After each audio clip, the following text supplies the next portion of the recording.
When I talk about success, I don't start with the awards, the recognition, or the applause. I start with discipline. I start with character. I start with the small, unseen battles I had to win within myself long before anybody ever knew my name. People see the finished product. They see the movies, the speeches, the headlines, but what they don't see is the daily work it takes to master yourself. Because before you can master your craft, before you can build a legacy, before you can even think about leading anybody else, you've got to learn how to lead yourself. That's the real foundation of success, and it doesn't come overnight. It comes through self-mastery. I've always believed that talent can open a door, but discipline is what keeps it open. You can be the most gifted person in the room, but if you don't know how to control your habits, if you can't hold yourself accountable, if you let distractions pull you away from your purpose, then that talent will fade. I learned early that the most dangerous battles aren't fought on stage or on screen. They're fought in your mind, in your spirit, in your daily choices. Self-mastery is not about perfection. It's about consistency. It's waking up every day and deciding to show up for yourself, even when no one's watching, especially when no one's watching. There were times in my life when I had opportunities, but I wasn't ready because I hadn't disciplined myself. I wanted the reward without the sacrifice, the spotlight without the grind. And every time, life humbled me. Life has a way of teaching you that if you don't build yourself from the inside, the outside will eventually crumble. I had to learn to silence the noise, to stop looking around at what everybody else was doing, and ask myself, am I growing? Am I better today than I was yesterday? That's the only race that matters. The world will try to convince you that success is about chasing everything outside of you: money, fame, validation. But I found that real success starts with chasing what's inside of you. It starts with building a character that can stand when the storm comes. Because storms will come, challenges will come. And if you haven't mastered yourself, your emotions, your discipline, your faith, you'll break under the pressure. But when you've done the work inside, when you've built that foundation, you don't just survive the storm, you rise through it. Self-mastery isn't glamorous. It's not the highlight reel people clap for. It's the quiet nights when you're studying, when you're training, when you're praying, when you're working, and nobody knows your name. It's turning down the easy path so you can stay committed to the harder one that leads to growth. It's saying no to distractions, even when they look good. It's teaching yourself to keep going when every part of you wants to quit. That's the price of discipline, and it's the reason everything else eventually falls into place. When I look back, every breakthrough I had came after a season of self-mastery. When I stopped chasing the approval of others and focused on becoming the best version of myself, doors opened. When I chose to build consistency instead of waiting for motivation, opportunities found me. That's not luck. That's preparation meeting faith. Because life rewards those who are prepared, those who are disciplined, those who have already done the inner work before the spotlight ever finds them. So if you're listening to me, hear this: the greatest investment you'll ever make is in yourself. You can't cheat it. You can't skip it. If you don't master yourself, life will master you. But if you commit to self-mastery, if you decide to take control of your habits, your choices, your discipline, then success will not be something you chase.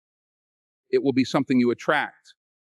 And when you live that way, when you focus on building yourself from the inside out, everything else in life, it starts to fall right into place. You know, one of the biggest traps in life is comparison.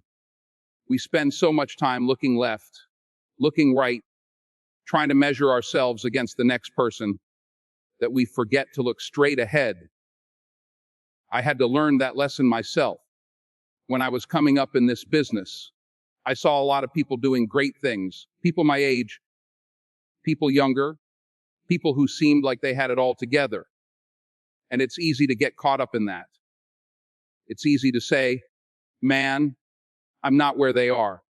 Maybe I'm not good enough. Maybe I'll never get there. But let me tell you something. Comparison is the thief of joy. The more you focus on what everybody else is doing, the less energy you have left for your own path. I remember walking into auditions where I felt small. I would see actors who had more training, who looked the part, who spoke the part, and I'd start doubting myself before I even opened my mouth. And one day, I had to stop and ask myself, why are you worried about their journey? That's theirs. You've got yours. And the truth hit me. My story isn't supposed to look like theirs. My timing isn't supposed to be their timing. My blessings aren't up the way theirs do.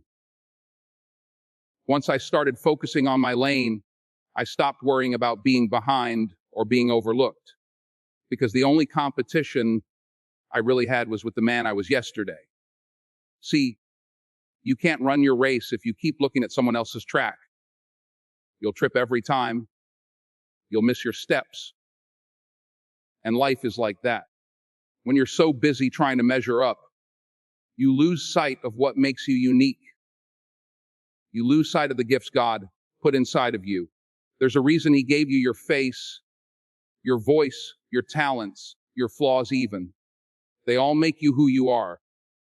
And if you're too busy trying to imitate somebody else, then the world never gets to see the real you. And that's the tragedy, because somebody out there needs your light, not a copy of somebody else's. When I look back now, I realize how dangerous it is to chase validation. You post something, and if nobody likes it, you feel small. You get the job, but then you start wondering why it doesn't look like your friend job. You get the blessing, but it feels smaller than somebody else's blessing. That's what comparison does. It makes you blind to what you already have. It steals your gratitude. It makes you think you're losing when in reality, you're right where you're supposed to be. What I learned is that the greatest freedom you'll ever have is when you stop comparing and start appreciating. When you wake up and say, I may not be there yet, but I'm on my way. I may not have what they have, but I've got what I need.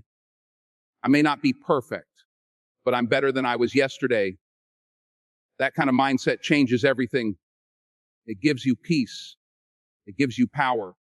It allows you to celebrate others without feeling like their win is your loss, because their victory doesn't take away from your destiny. What God has for them is for them. What God has for you is for you. And nobody can steal that. I know what it feels like to be overlooked. I know what it feels like to not be chosen, to not get the part, to not get the recognition. And I also know now that those moments were preparing me. They were shaping me. They were teaching me to be patient, to stay grounded, to believe in myself when nobody else did. And that's what focusing on yourself really means. It doesn't mean ignoring others. It means rooting yourself so deep in your purpose that the noise doesn't move you. It means finding peace in your process.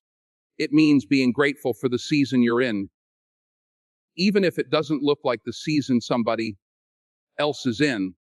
I'm telling you this because it's easy to lose yourself out here. The world will always try to tell you to be more like him, to look more like her, to do it the way they did it. But you've got to have the courage to say, no, I'm going to do it my way. And not just any way, God's way. You focus on growing, on working, on staying faithful. And little by little, piece by piece, things start to fall into place. And one day you wake up and you realize you're exactly where you're supposed to be. And you'll be grateful you didn't waste your time chasing someone else's life. because you finally learned how to live your own. When I was younger, I didn't always understand the power of focus. I thought success was about doing more, chasing more, being everywhere at the same time, trying to prove myself to everybody. But life has a way of teaching you. I learned that your energy is not unlimited. You can't give yourself to every distraction, every opinion, every shiny thing in front of you and expect to grow. I realized that energy flows where attention goes, and the moment I began to truly focus on what mattered, my craft, my faith, my discipline, everything else began to take shape. The noise didn't stop, the challenges didn't disappear, but my path became clearer because I wasn't wasting my strength on what didn't feed my soul. You have to understand something. Life is full of distractions.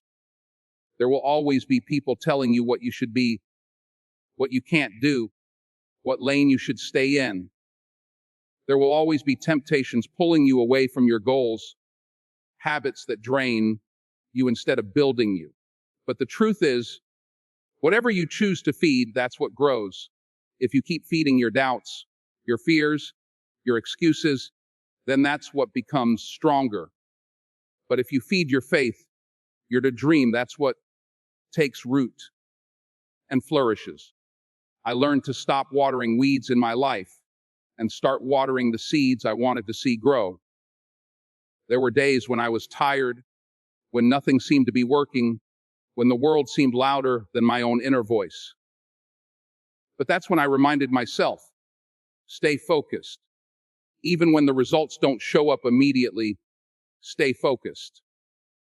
Even when others can't see the vision, stay focused. Because energy doesn't lie. Whatever you pour yourself into will eventually bear fruit. The hard part is trusting the process, staying patient while you work in silence, while you grind in the shadows, knowing that one day the light would reveal what you've been building all along. I've seen it time and time again. People lose themselves because they spread their energy too thin. They're chasing 10 different things, trying to keep up with everyone else. And at the end of the day, they've made no progress on the thing that really matters to them. I told myself, you can't be everywhere. You can't please everyone. But you can give everything you've got to the vision inside of you. You can decide where your energy goes. And that decision, that simple act of focus, changes everything. When I focused on my craft as an actor, I wasn't thinking about fame. I wasn't thinking about awards. I wasn't thinking about who was ahead of me.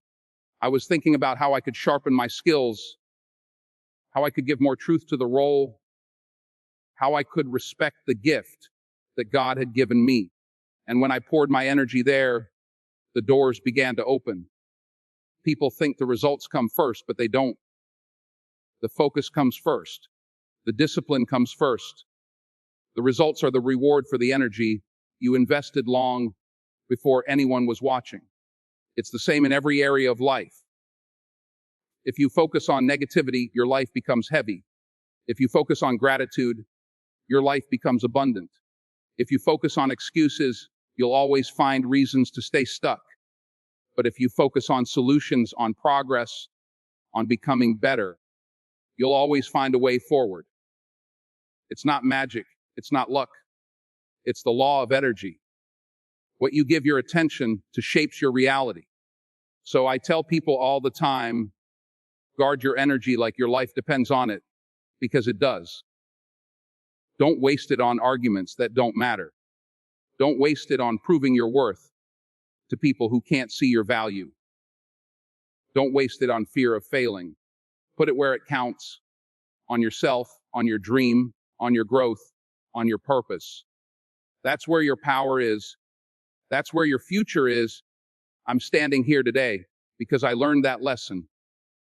I'm not here because I was the most talented, the most connected, or the most perfect. I'm here because I focused. I put my energy into becoming the man I was meant to be, and I trusted that everything else would fall into place. And that's exactly what happened. When I talk about focusing on yourself, people often think it means chasing success as fast as possible, pushing harder, moving quicker, always trying to climb higher without pause. But that's not the truth. The truth is, life has its own rhythm. You can't rush what's meant to be, and you can't stop what's destined for you. That's why patience and faith go hand in hand with focus. I've learned that some of the greatest blessings in my life didn't come when I wanted them. They came when I was ready for them. That's the difference. When you focus on yourself, you don't just get what you want, you grow into the kind of person who can handle what's coming. There were times in my life when I thought things weren't moving fast enough. I wanted opportunities right now. I wanted results right now. I wanted recognition right now. But God had a different plan. He wasn't denying me. He was preparing me. And sometimes preparation looks like waiting. Sometimes preparation looks like being in the shadows when you feel you're ready for the spotlight. But the shadows are where your character is built. The shadows are where your patience is tested, where your humility is formed.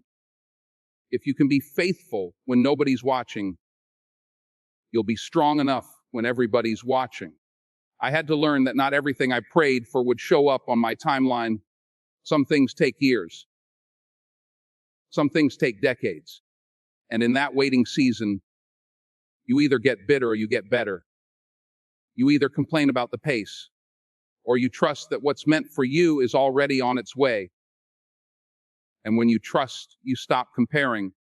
You stop looking at someone else's lane and wondering why they're moving faster. You realize their season is not your season. Their blessing is not your blessing, and their path is not your path. What's for them is for them, and what's for you will always be for you. I've seen people destroy themselves because they couldn't wait. They rushed into things they weren't ready for. They forced doors open that were meant to stay closed, and when they got inside, they couldn't handle it. Success without preparation is a setup for failure, and preparation requires patience.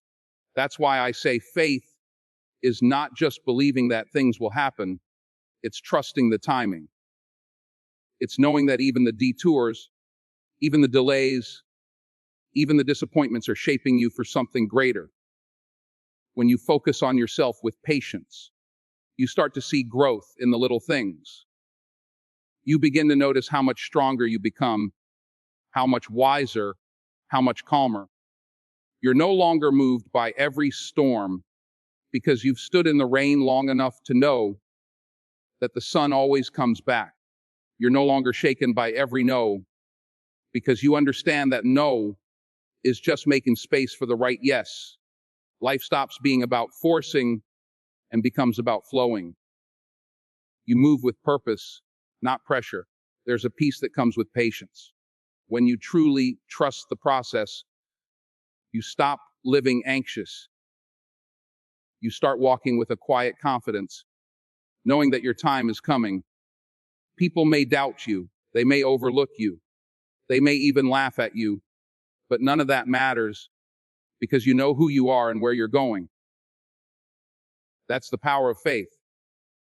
It gives you the strength to keep showing up, to keep working, to keep believing, even when nothing seems to be happening. Looking back, I realized that the waiting seasons of my life were never wasted. Those were the moments that shaped me. Those were the years that built the man, not just the actor. They gave me the discipline, the resilience, the humility to handle the blessings when they finally came. And that's what I want you to remember. When you focus on yourself, don't just focus on action, focus on patience.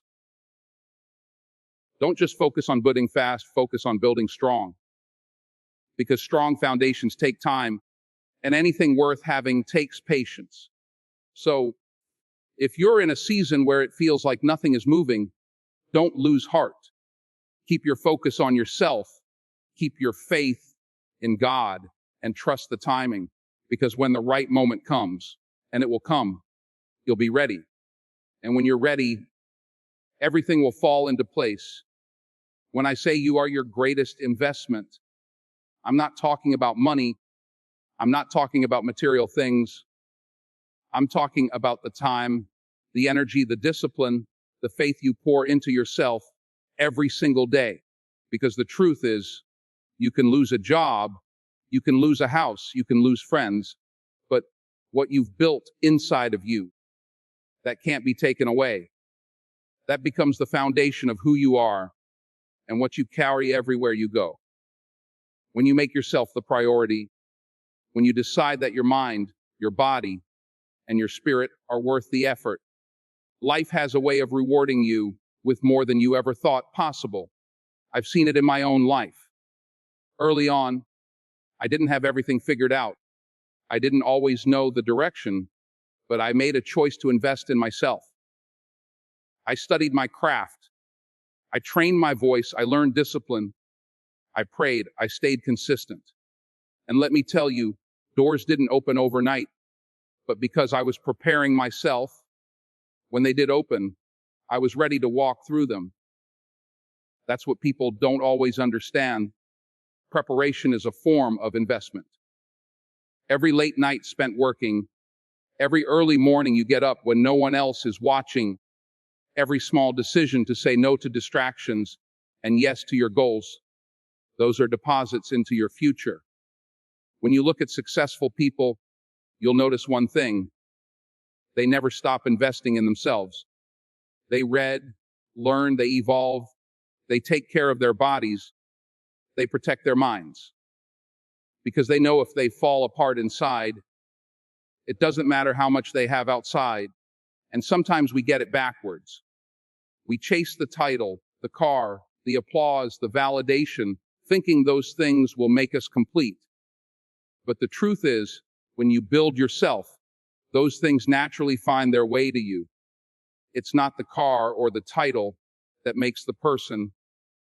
It's the person who makes the car, who gives the title meaning. You can't give to others what you haven't given to yourself. You can't pour from an empty cup. If you want to be a better leader, a better parent, a better friend, start by becoming a better you. Strengthen your mind so that challenges don't break you. Strengthen your spirit so that negativity can't shake you. Strengthen your body so that you have the energy to keep going. Invest in yourself so deeply that no matter what happens around you, you still stand tall because you've built a foundation no storm can destroy. And it doesn't take grand gestures to begin. It starts with simple choices. Choosing to read instead of scrolling. Choosing to exercise instead of making excuses. Choosing to pray, to meditate, to reflect instead of letting your mind wander aimlessly. Choosing to discipline yourself when no one is watching. Every one of those small choices is like putting a brick into the house of your future. And one day, you'll look back and realize that the house you're standing in is built by the little things you did when nobody was applauding. I've learned that the world pays you back in proportion to how much you invest in yourself. If you put in excuses, you get back regrets. If you put in distractions, you get back wasted time. But if you put in focus, discipline, faith, consistency, you get back doors you never thought would open, opportunities you never dreamed of, and a sense of peace that no amount of money can buy. That's the real return on investment. So stop waiting for someone else to come and change your life. Stop expecting the world to hand you what you haven't prepared yourself for. Take responsibility for your growth, for your progress, for your greatness. You are your own responsibility. You are your own project. You are your greatest investment. And when you treat yourself that way, when you respect your time, your energy, your gift, everything else, everything you've been chasing, everything you've been praying for, it will begin to fall right into place.